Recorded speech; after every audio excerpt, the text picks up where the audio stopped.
Everybody, Rick Manning, Americans for Limited Government. As the debt ceiling deadline kind of careens towards us, the Democrats are getting crazy worried because the Republicans aren't listening to the big business, the Wall Street guys, the multinationals, who are telling them just cave in, give Joe Biden what he wants. Let's listen to a couple of clips from Chris Coons from Delaware, Senator, and talking about this. He's going to first talk about the ramifications of failure to, or what happens if we default on our debt. His words, not mine. Let's see what Chris Coons has. This is about responsible governing. If we don't do this, if we actually default, which we've never done, every American will feel it almost immediately. Okay, now let's just be, I'm going to break in and comment along this lines.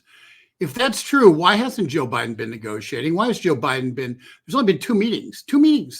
Joe Biden spent 100 days without having, after the default date was set, or at least we knew when it was going, 100 days, didn't meet, had no interest in meeting. He said, no, my way or the highway, so-called clean debt ceiling, which really meant just continue spending along the same path you're going on now. Let's continue with Senator Coons. If you've got a mortgage, credit card, car payment, student loan, you're paying more for that.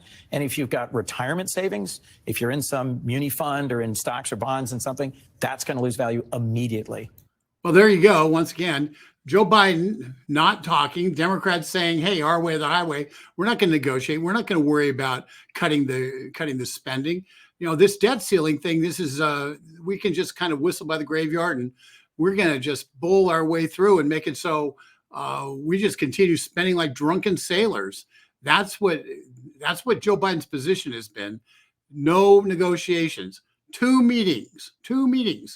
We're talking about collapse of the economy here. And yet by Chris Coons, collapse of the economy, yet the Biden administration could only free the president up for two meetings. Internationally, this would be a gift to Putin and Xi Jinping. It would hurt us on the world. Well, maybe that explains why Joe Biden doesn't care. Stage like nothing else, and the consequences are real. We don't do this every year. I had a CEO of a major company in my office last week saying, don't you guys do this every year? I said, no, we come close to not passing our appropriations bills on time. We have short-term government shutdowns, but that's inconvenient. It doesn't have permanent consequences. Okay, so he's defined this as having permanent consequences. Permanent consequences. Think about that. And yet the President of the United States, Chuck Schumer, the Senate Majority Leader, hasn't even brought a bill up. That addresses any of the spending concerns. Hasn't brought a bill up that they haven't even bothered to talk about any of their suggestions of how you can go. Their suggestion is, let's just continue going along our merry direction and not do anything. The reason the debt ceiling exists is because Congress decided to set a date. You set kind of how much debt we could have before we sort of take a look at it and say, what do we need to do to fix this? That was what Congress decided. It was signed by a president. And yet what happens? The Democrats have said, well, we're going to talk about the horrifying ramifications of not doing something. Meanwhile, spend 100 days not doing anything to try to deal with the underlying problem, which is we spend too damn much money. This default, which we've never done, we've only come close once. False. We defaulted when we went off the gold standard in 1973, changed the entire basis of our currency, caused inflation for a decade.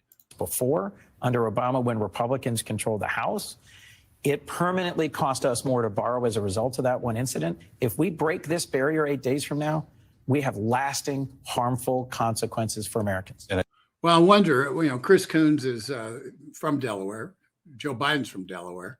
Why wouldn't they? How come he hasn't talked to Joe Biden about perhaps it's time to do some negotiating?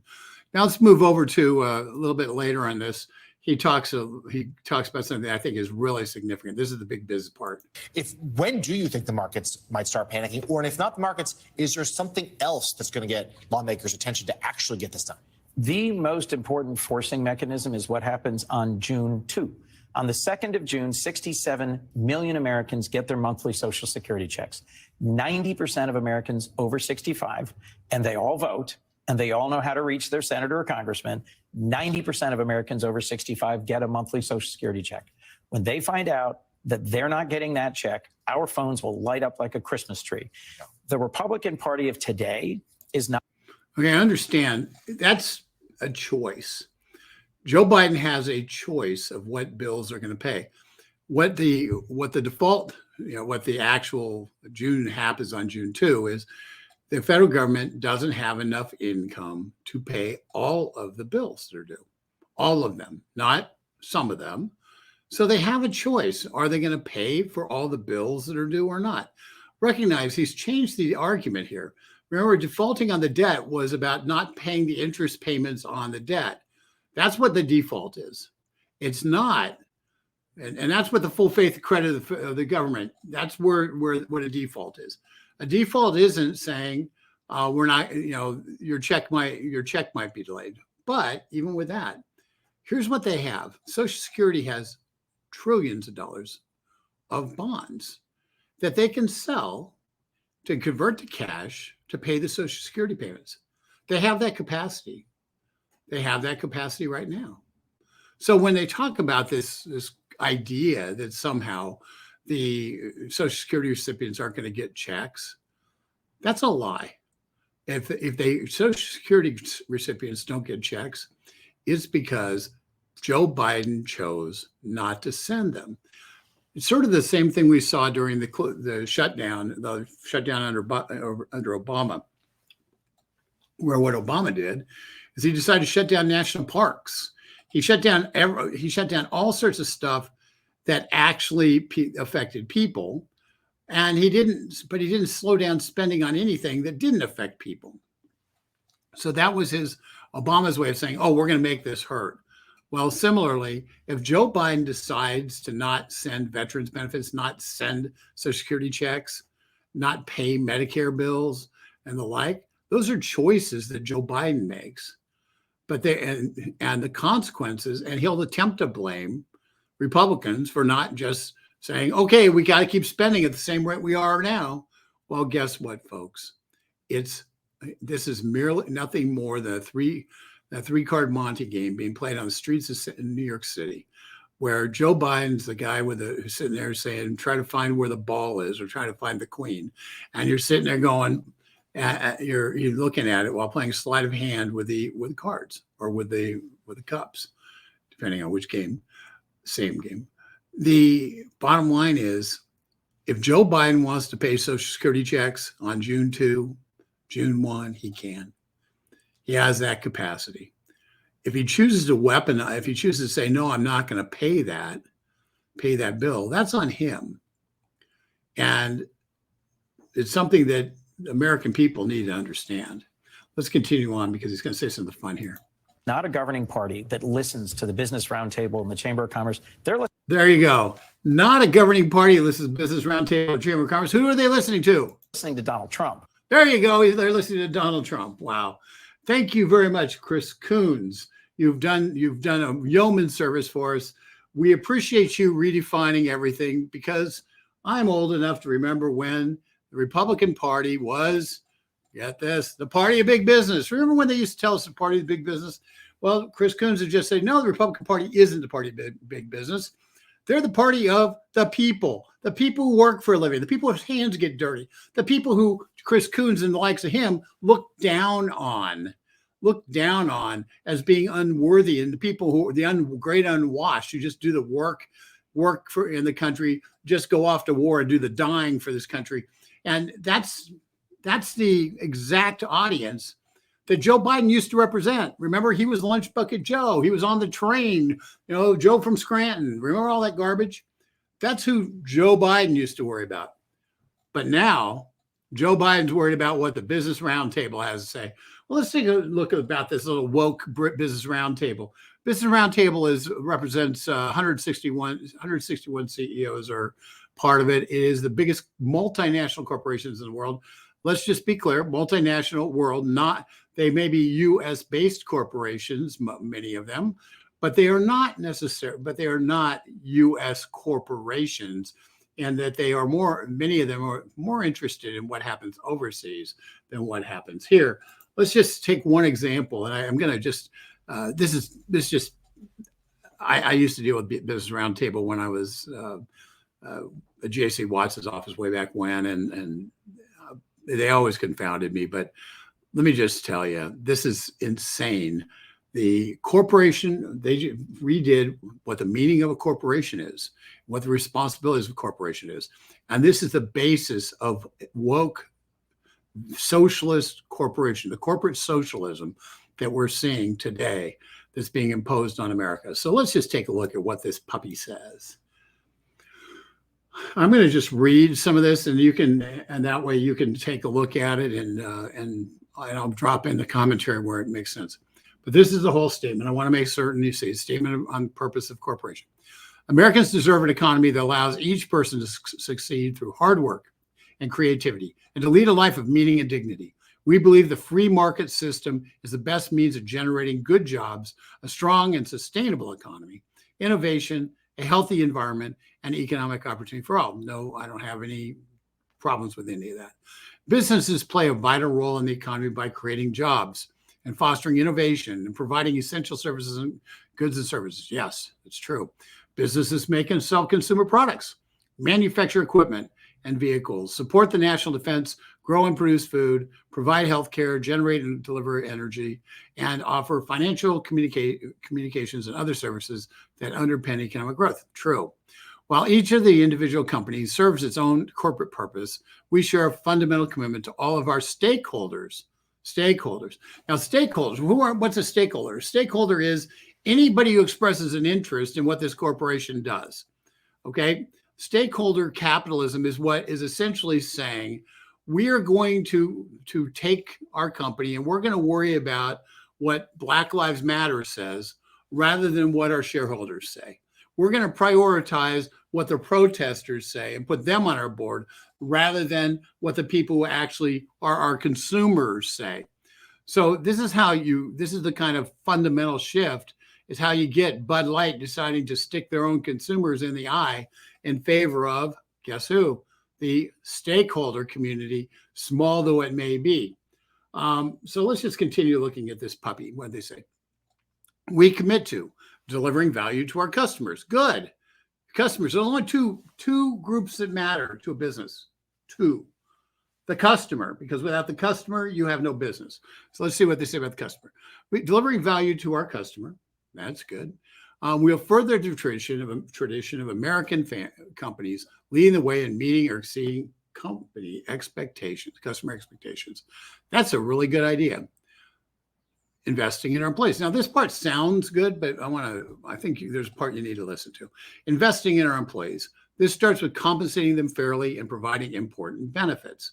Fine. It also includes supporting them through training and education to help develop new skills for a rapidly changing world. Okay. We're going to teach them how to code. Now, the last one tells you everything. We foster, means we grow, diversity and inclusion, dignity and respect.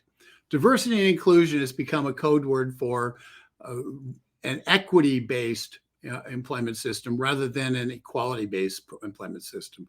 Diversity and inclusion means if you can claim enough little check marks in the diversity box, you get a leg up over somebody who might be more competent than you, but happens to be somebody from a non-favored race, non-favored gender, non-favored gender preference. And so that's what diversity and inclusion means. Diversity and inclusion means we are no longer going to follow the idea of Martin Luther King Jr.'s idea of content of your character being what matters, but rather it's the color of your skin and who you go to bed with. That's what matters.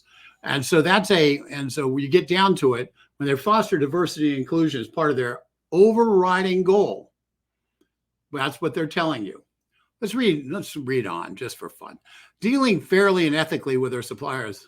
We are dedicated to serving as good partners to the other companies, large and small, to help us meet our mission. So all those companies in China with Chinese entry are sitting there. They have the audacity to talk about their employees up here, and then they talk about their suppliers. Well, then when their suppliers are using slave labor, if you're Hershey and you're using slave labor to get your cocoa out of Ivory Coast, Are you dealing fairly and ethically with your suppliers? No, what you're doing is you're basically offshoring jobs from America. Now, obviously, cocoa isn't grown here, but when you offshore your jobs, to places that use slave labor, in China they use slave labor to produce goods. Are you doing anything that's ethical at all or fair in that? No, you're not. You're engaged in just overt hypocrisy, overt and complete hypocrisy. Supporting the communities in which we work. Okay, well, that's fine. We respect the people in our communities and protect the environment by embracing sustainable practices across our business. Okay, let's just talk about sustainable practices across their businesses. Sustainable practices is the term of art they use to try to support and push all sorts of environmental extremism that causes them to support the entire green tax credit regime that was passed by the Democrats in the previous Congress, that the Republicans in this debt ceiling fight are saying, wait a second, that's hundreds of billions of dollars a year that's being given away. Tens of billions of dollars a year that's essentially being given away to companies and tax credits to engage to essentially undermine and destroy other businesses that are viable, other businesses that are in fact have been useful and have really driven this country. So you look at it, you say, okay, well, we're going to protect the environment by embracing sustainable practices across our businesses. What they're really talking about is we're going to stand up and we're going to fight for as much government subsidization of the green agenda as possible, and then try to soak up as much of that money from the government as possible. Because ultimately, we're big corporations. We spend a lot of money on our Washington, D.C. lobbying operations. And those operations, first and foremost, have to put money back into our coffers. And the money they put back in our coffers is direct subsidization of activities that we otherwise wouldn't do at all because they're not profitable. So this is the ultimate socialism, the government corporate socialism that ties big government and big corporations together inextricably and breaks the idea that we have this competition. We now have a joining of big government and big corporations, and this whole section here is they're standing up for that. Generating long-term value for shareholders. Now that's an idea. What an idea! Shareholders. Last time I knew, shareholders actually own the freaking company, who provide the capital that allows companies to invest, grow, and innovate. We're committed to transparency, effective engagement with shareholders. Effective engagement with shareholders. Who controls most of the voting in shareholders? Three different companies. One is Vanguard, because they own a lot of shares in a lot of companies. Now, you might own your Vanguard stock, but Vanguard votes your shares. And so consequently, Vanguard's interests, they don't care about what your interest is. They care about what their interest is. And as a result, there's no tie-in. You've lost your shareholder vote. You've lost your shareholder ties, because most of the investment in these companies goes directly through big companies that then have the actual vote, take your voting rights, and they use their votes. And many times they use their votes directly against the interests of the company. For instance, at ExxonMobil, they managed to, big shareholders managed to push through amendments that said effectively that ExxonMobil should be at war with fossil energy production. Makes no sense to me. That's not taking shareholder interest. That's attacking shareholders' value by using the big Wall Street guys that control most of the stocks. They really want to take shareholders' interest. They invest in the company, their core businesses. They grow their core businesses. They attempt to get a profit, and they would be to the best of their ability. And that would be one of the primary driver. They only have true responsibility to two groups: their customers and their shareholders. Those are the two groups that should matter to a corporation. Everything else is tangential. And given the fact that the companies already are using slave labor to produce stuff, one could argue that they actually wanted to do something for their communities, they wanted to do something for the environment, they wanted to do for any of those other things, they bring those jobs back here to Washington, or not to Washington, D.C., but to the United States, where we have the cleanest manufacturing system in the world. And we have a capacity to actually do stuff locally. We don't have to ship it. We have a capacity to consume it locally. If they actually wanted to do something on all this and they wanted to help the shareholders, how about bringing jobs back home? Each of these, I'm going to just end this. Each of these stakeholders is essential. I'm sorry, the environmental activist is not essential to any of this. They're not essential. You can't call them essential. When you put the environmental activists on the same par as your shareholders, people actually own your freaking company, you are conducting economic suicide. People who don't care about whether the company makes money or loses money, whether the company stays in business or goes out of business, have absolutely no say in the value of the company. And for these CEOs to say that the stakeholders that have no skin in the game in terms of the value of the company have a absolute similar right and are essential, they aren't. And it just disqualifies Business Roundtable. So why am I upset about this? Why am I working at Business Roundtable and the like? This is really pretty simple. Business Roundtable, when the Jamie Dimons of the world who runs Chase, sit there, JP Morgan Chase. It's JP Morgan Chase, doesn't matter, it's Chase. When he talks about this stuff, guess what he wants to do? Guess what the Goldman Sachs guys want to do? How do they make their money? Well, one of the ways is they sell government bonds. They sell a lot of government bonds, and they make money off of every single one of the ones they sell. So if you have more government bonds to sell, what do you have? Well, you have more profit for Jamie Dimon. So I can understand he is looking after his shareholders by saying, I want to have more government bonds. So of course he's for growing government. Of course he's for growing government. Of course he doesn't want the number of government bonds sold to slow down, the amount of our debt to slow down.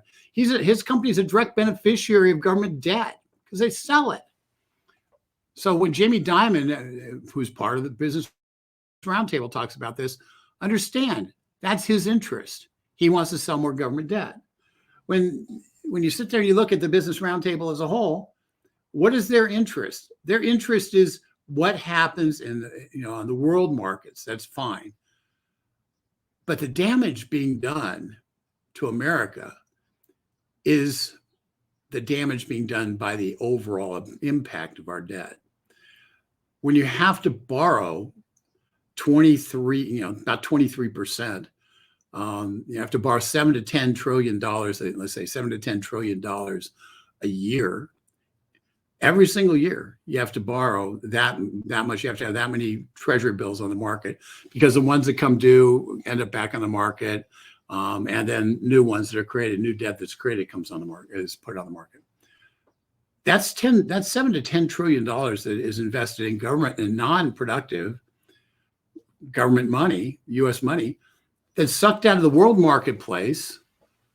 That's not being invested in small businesses. It's not being invested in, other ventures. It's not being invested in anything that might actually a new machine. So if somebody gets a job running a machine, it's not being invested in a new auto manufacturer to try to take on the woke auto manufacturers. It's not being invested in new company startups. It's being invested in keeping the government alive. It sucks massive quantities of money out of the world economic system to the detriment of the economy, the world economy as a whole. And that's what it does. Now, Jamie Dimon likes it because he gets to sell the bond again, but I don't really care what he thinks. But when you get down to it, that's the problem. We have this government that's sucking up so much money and is having to borrow so much money every single year, 7 to 10 trillion is either rolled over or created. When you have that much money being sucked out of the economy, it has a negative impact on the economy. It has a negative impact on the ways you get paid. It has a negative impact on virtually everything. So they're right. There is a problem. They're wrong. The solution is not just kick the can. The solution is to actually do your job. Republicans passed a bill. The Democrats haven't passed a counter bill. They haven't done anything. All they want to do is whine. They want to pick apart the bill the Republicans passed. Well, fine, pass your own. Have a fight, discuss it. The Democrats are afraid to say what they want to do because they know that the American public rejects their vision for America. So they try to hide behind the idea, oh, well, we're just going to try to hide and say, we just don't want to default. Well, you don't get to say we don't want to default, but then do nothing about it, which is the Joe Biden plan.